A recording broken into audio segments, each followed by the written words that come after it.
శివాయ గురవే నమః. శ్రీమాత్రే నమః.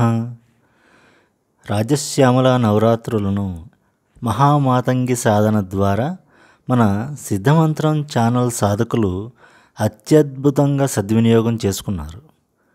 రాక్షసగణాలకు చెందిన పేడి శిఖండులు అడ్డుపడుతున్నా భయపెడుతున్నా అమ్మపై భక్తి శ్రద్ధ విశ్వాసాలతో నవరాత్రులు సాధన చేసిన సాధకులని అమ్మవారు అనుగ్రహించారు.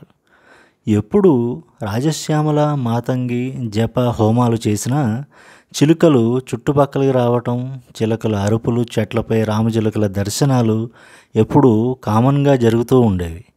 కానీ ఈసారి హోమకుండంలోనే అమ్మవారి చిలుక ప్రత్యక్షమైంది. మనల్ని అనుగ్రహించడానికి సాక్షాత్కరించింది. మీరు చేసిన మంత్ర సాధన అమ్మవారు స్వీకరించారు అనడానికి ఇంతకంటే మరే సాక్ష్యం కావాలి?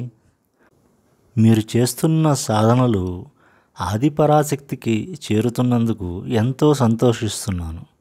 అంతేకాదు, మన సాధకులకు మరో బోనస్ కూడా లభించింది. అదేమిటంటే, సాధన చేసిన మన సాధకుల గోత్రనామాలు చదువుతున్నప్పుడు ఎందుకో వారిలో చాలామందికి సర్ప నాగదోషాలు ఉన్నాయి, వాటి పరంగా ఇబ్బంది పడుతున్నారు అని అనిపించింది.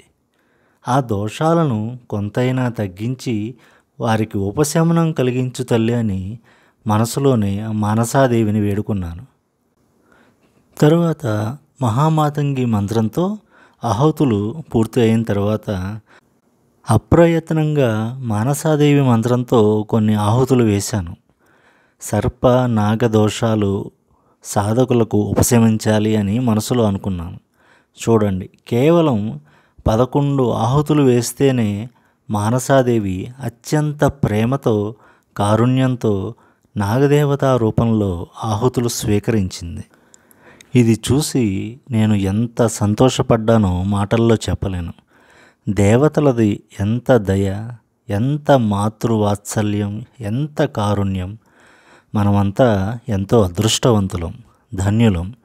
ఇది మీతో పంచుకోవాలని వెంటనే ఈ చిన్న వీడియో చేశాను. త్వరలో మరో సాధనా వీడియోలో కలుద్దాం. శంభవే గురవే నమః. శ్రీమాత్రే నమః. స్వస్తి.